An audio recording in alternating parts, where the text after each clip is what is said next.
What's happening, guys? Pete here with MixBetterNow.com and LearningToMix.com. I hope you're all doing well. Today, I'm going to show you a stupid simple way to guarantee, to essentially ensure that all of your drum triggering, your samples are 100% spot on, even with the noisiest tracks that have a ton of mic bleed in them. This is going to ensure that all your samples are perfecto.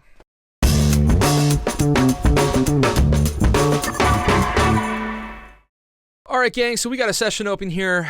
It is not mixed. I've just got a couple things. I have been demoing and kind of learning the new UAD Century tube channel strip. I got a review on that coming up very, very shortly.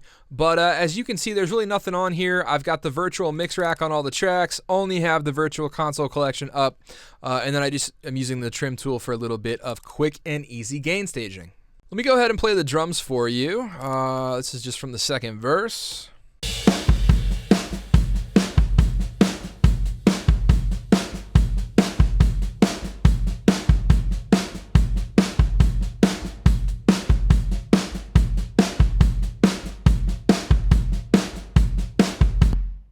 We'll go from a chorus.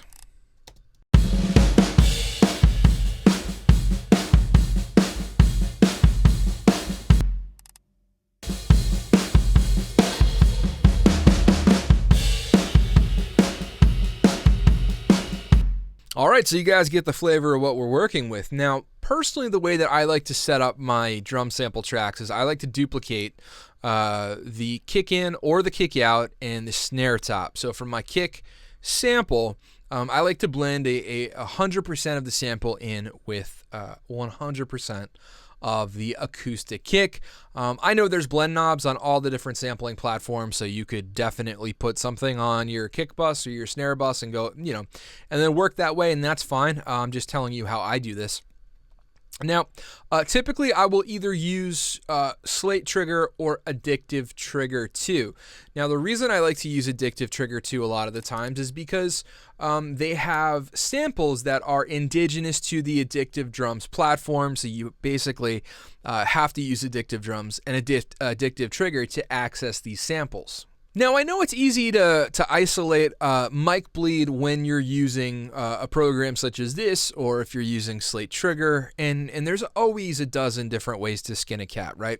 But let me show you what I like to do in this case to really dial in the samples. Here's the kick and the snare that I'm using.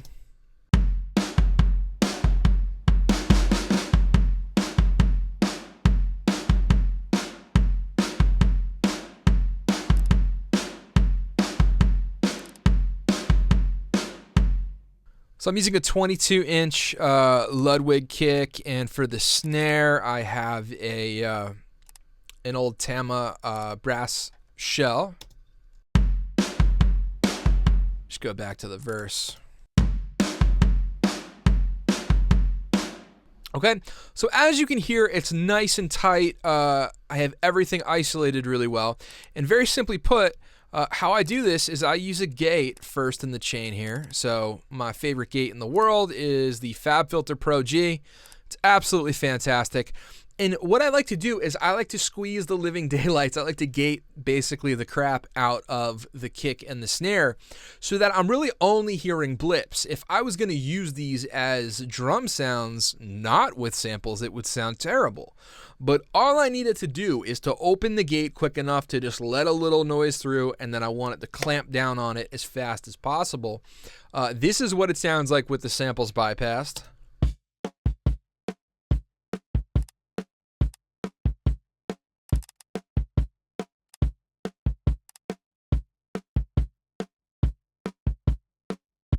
So we have the gate on the kick on the left, gate on the snare on the right, and I mean, it is really, really aggressive. You can see the transients here and the mic bleed that it is in fact leaving out. Let me go ahead and bypass these so you can hear what they sound like.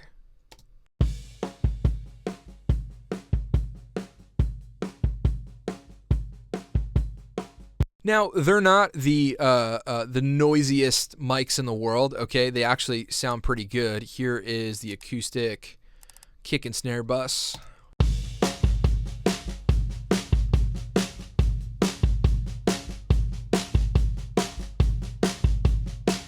So in the grand scheme of mics with a lot of bleed, I mean, they're not too bad. But nonetheless, I really like using this gated technique where we can go in and really, really get them nice and tight.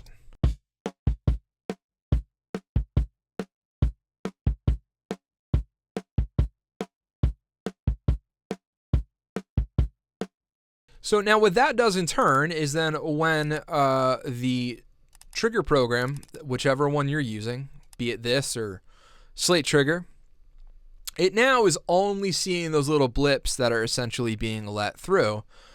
So I find that I don't really even have to tweak my threshold or sensitivity or hold time or whatever the other settings are that you might want to use. So it's just very convenient for me. Now, the other thing, another trick that you can do here to even maximize your sample usage is if you were to bus the audio to an audio track with the gate on, and then what you would do is actually record that audio. So you're essentially recording the blips.